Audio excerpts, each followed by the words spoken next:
end of summer slump. Joining us now to discuss is Paul Gruenwald, S&P Global Ratings Global Chief Economist, and Michelle Schneider, MarketGauge.com Chief Strategist. A big welcome to you both. So Michelle, I want to start with you looking at the month that was in August, obviously the tail end of earnings season, and then that hawkish but cautious tone we got from Jay Powell. What are the key things, the key takeaways from you as we wrap up this August? Well, actually, I think that it's doing a lot better than what I would have assumed at this point in time, particularly if we're looking at areas like, obviously the growth stocks, which have come off, but not too terribly. And of course, the small caps, which is really where we have our major focus, that have held up relatively well. Are they near recent highs? No.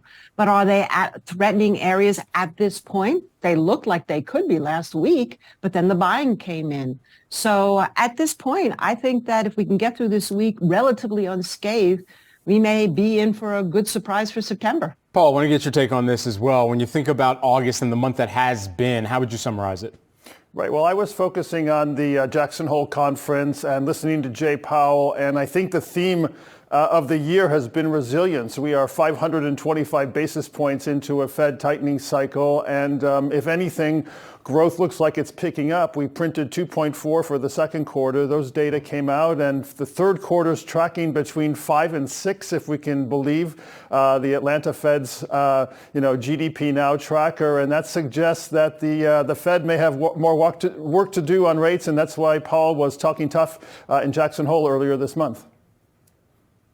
And Michelle, I mean, we heard Powell mention, potentially holding rates, potentially raising them as well. Didn't hear anything about cuts, though. How are markets digesting that information? Well, again, not only surprisingly well, but you have, if you're looking at the long bonds right now, they've actually rallied after the Jackson Hole comments.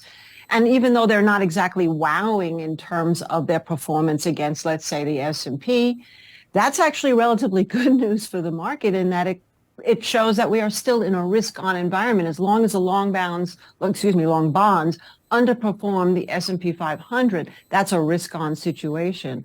So I don't think we really know, and I'm not going to pretend to know as much as Paul in terms of the economics part of it, but just from a logical standpoint, just like we didn't really see the impact of very low interest rates until after COVID, when clearly inflation got out of control.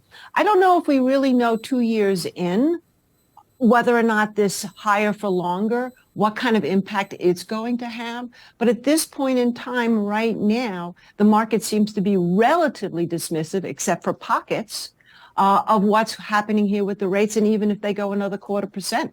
Let's give yourself some credit as well, Michelle, here. I mean, you are a student of the game and no doubt long studied the economy here. So I want to give you props where props are due. Of course, Paul, just to really kind of put a fine point on what Michelle was saying as well and kind of pull this back out to if there's anything that we can extrapolate from what's already taken place over the course of this year as we're kind of staring down this final quarter set to begin in, 4 weeks. At this point, is there anything that we can take from the first 9 months of this year and say, okay, for the last 3 months that where you've got a consumer that the Fed is going to be watching, where you've got a lot of corporate balance sheets that might continue to be restructured going into next year, what that spells out for the economy at large, even as we begin 2024?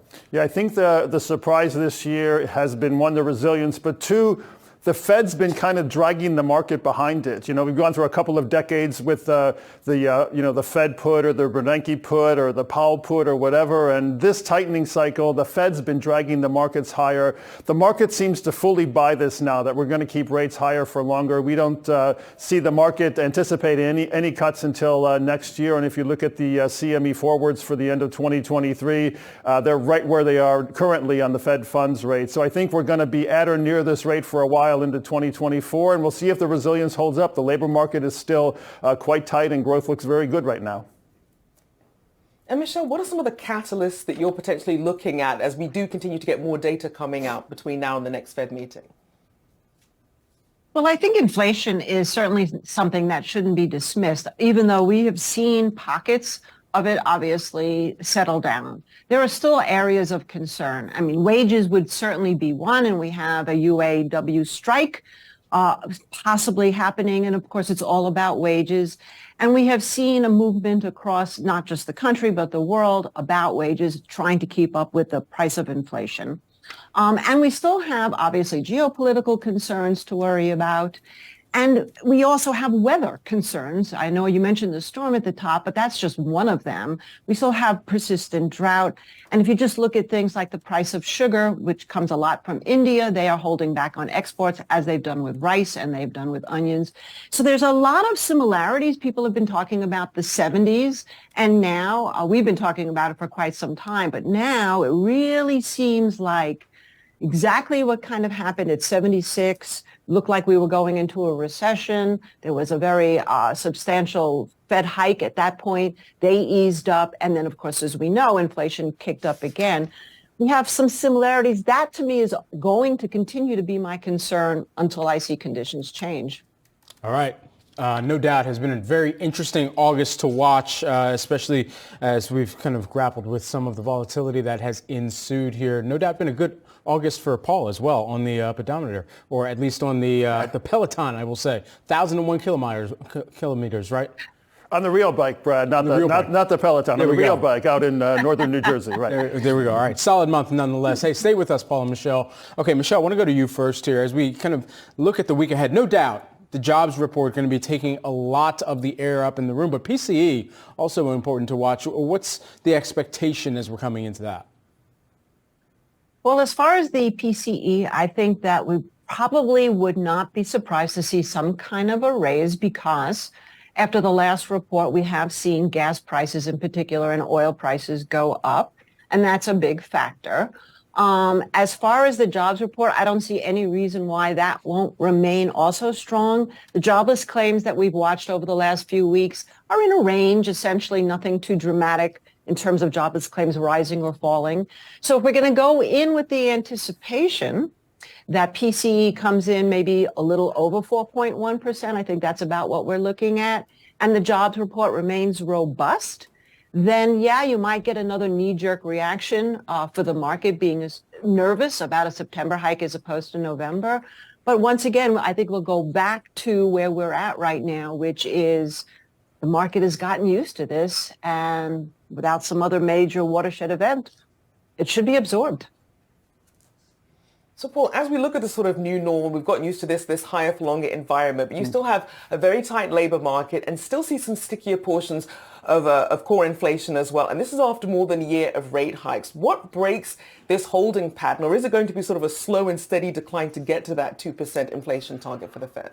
Right. Well, breaking. I think if we continue on this path where unemployment's about 3.5 and PCE inflation's around 4, that's not good enough, right? That's an unsustainable path where inflation's too high relative to target, and it's great to have unemployment at 3.5, but that's not sustainable with price stability either. And Rochelle, to your question, the issue is whether we can get to the 2% target in a smooth way, or we get there abruptly, which would imply a recession. We think, given the resilience of the job market and the economy more generally, we can probably engineer some sort of soft landing. But what needs to happen is financial conditions need to get a little bit tighter, right? Real interest rates are not particularly high. Financial conditions are not particularly tight. And we kind of heard that indirectly at Jackson Hole, not just from Jay Powell, but from Christine Lagarde and others. So they were doing what we would call open mouth operations, right? They were talking kind of tough, but the market needs to tighten those conditions further so that we get a deceleration of growth. And that's what we're really going to be watching throughout the rest of the year, to see if we can get, a gradual rise in unemployment and a continued downward trend in inflation toward 2. We're not going to get to 2 for a while. Just to add on to that, Paul, what about wages? Where does the markets need to see wages move in order for them to be kind of an all clear that the Fed perhaps has a little bit more direction that's given to it by the economic data that comes out this week? Right. The working number for the market is 3.5% for wage growth, and the way we get that is the 2% inflation target and then productivity, which we all know is kind of difficult to measure, but that's kind of 1.5%. So if you add 2 and 1.5, that's how you get your 3.5. We're still north of 4, so again, if we can let the air out of the demand balloon kind of gradually and get that down into the mid-3s and then get inflation trending down and maybe unemployment drifting up, that's kind of the Goldilocks scenario, but we ain't there yet. And Michelle, how is some of the data informing your GDP outlook and potential revisions? Say of all the numbers right now, I find that to be maybe the most suspect because of all of the revisions. What we could see here, obviously, on the heels of things that we actually know, which is how much money has been spent towards manufacturing and infrastructure, and also, of course, how much government debt is involved with that, and consumer spending, that we're seeing some level of growth. But I'm not necessarily thinking that that's going to be sustainable, given exactly what Paul just said, is since we're not there yet in terms of a 2% inflation target, which many people believe that they would actually change, doesn't look like they're going to. And we go back to history, what we can say is that we have different types of pressures now than we've had in the past. And so what the Fed might really want to do is nothing until we see some of these pressures really start to bubble, in which case then they would have to become more aggressive and actually really throw us into a recession. So GDP is a factor, but not necessarily for us the big factor right here. Paul's sitting about an arm's length away from me right now, and I see him nodding his head as you were speaking there. Michelle, Paul, you want to add on to that real quick? Yeah, I think what the Fed would prefer to do now is keep the nominal policy rate about where it is. So if we get a gradual decline in inflation, that means real rates, which is the nominal rate minus inflation, that's going to be rising gradually and just sort of slowly squeeze the economy, and that's kind of the recipe for a soft landing. What the Fed doesn't want to do is see another burst of inflation where they have to aggressively raise rates again. That's going to raise the probability of a harder landing. So if they can stay around where they are now, and then the inflation comes down and then the real rates come up, I think that's their scenario. And also, let's remember, we're still kind of licking our wounds after missing the inflation impulse back in 2021. So if anything, the Fed and other central banks are probably going to be leaning a bit higher and stronger just to maintain their credibility, because the last thing they want to do is kind of have another pickup in inflation. So we think that's broadly the outline of the soft landing scenario. And Michelle, do you think that markets are correctly pricing some of these risks in? Well, I think if you look at certain pockets of the market, they're much more concerning. For example, if we just take a look at the narrative of the strong consumer, but we look at the ETF XRT, which I like to look at because it's a basket of both staples and discretionary, it really has been and continues to underperform the benchmarks, the indices in particular, and the SPY. Is that something like a canary in a coal mine? Possibly. Could it play catch up? Definitely. But that would really be something that I would keep a strong eye on, would be that whole retail sector going forward. And then I think we'll have a better idea of whether or not the market is really going to be able to sustain these levels, or we're in some kind of a la-la land because, as Paul just said, the Fed's just going to maintain this and we may have a chance of a soft landing. And I don't think we can also underestimate the fact that we're going into an election year. I'm not quite sure how that plays into it all, but I would think that the government would do whatever it can to keep us out of a recession, because that would not be very good for a potential Democratic reelection. Yeah, and if I could jump in, I didn't want to leave the impression that the entire economy is doing well. We're seeing a very strong services sector, but as Michelle just alluded to, in parts of the economy, we're seeing some weakness. Anything that's kind of interest rate sensitive, I think commercial real estate would be exhibit number one in that particular narrative. But she's also right. We're coming into an election year, and the Fed's an independent central bank. They're independent within the government, but we can envisage a scenario where there might be some pressure if things start to soften next year. But that's to be seen. Indeed, we do remember former President Trump putting a lot of pressure on the Fed, although the Fed, staying independent, but obviously was getting a lot of political pressure. Well, hold that thought. Stay with us, Paul Gruenwald and Michelle Schneider. You'll be back with us in just a moment. Paul, I want to start with you because a lot of people are wondering about some of the most exposed sectors and industries, U.S. industries, as they're keeping an eye on what's happening with China and this propping up that policymakers are trying to do. How would you connect those dots? Yeah, well, the U.S. is basically, it's a closed economy. It doesn't depend too much on the rest of the world. But the China story is big, right? China's been the number one driver of global growth for a couple of decades. It's basically an investment-led economy. We had a narrative over the last 6 months or so that China would have a consumer-led recovery, and we normally don't kind of use that phrase with China. So that spills over a little bit in terms of tourism and maybe luxury spending, et cetera. But if the investment part of the Chinese economy is soft, and some people put the property sector broadly defined as something like 1/3 of the Chinese economy. If that's going to slow, there's a lot of kind of spillovers in terms of mineral demand and other demand and capex goods demand and stuff like that. So I'm not sure the U.S. is hugely exposed. Some of the data I've looked at suggests countries like Germany might be more directly impacted by a China slowdown. But if the number one driver of global growth downshifts, we're going to get slower global growth, slower global commodity demand. China's the biggest oil importer in the world and energy importer in the world. So that's definitely going to move the global macro needle. And Michelle, to what extent is softness in China also kind of firing off bells and whistles in the U.S. markets or equities as you're seeing them in market gauge? Well, what's interesting to me is this is really also, I think, another example of a lot of the bad news. And then yet, if you look at the technicals, although we could all say that China has been also well underperforming the U.S., it's holding up very good, or I should say way better than one would anticipate. It's actually coming in higher today. So I think it's really kind of hard to know. Now, I do know that the U.S. is taking a very hardline stance, but there's a couple of things that I find interesting about China. One is we know that they take a very long-term view on things. They're not like we are basically influenced week to week, quarter to quarter, statistic by statistic. Yes, the real estate has been under pressure, and with Evergrande, from what I've heard from people, that's been more of a restructuring. It's a Chapter 15, not a Chapter 11.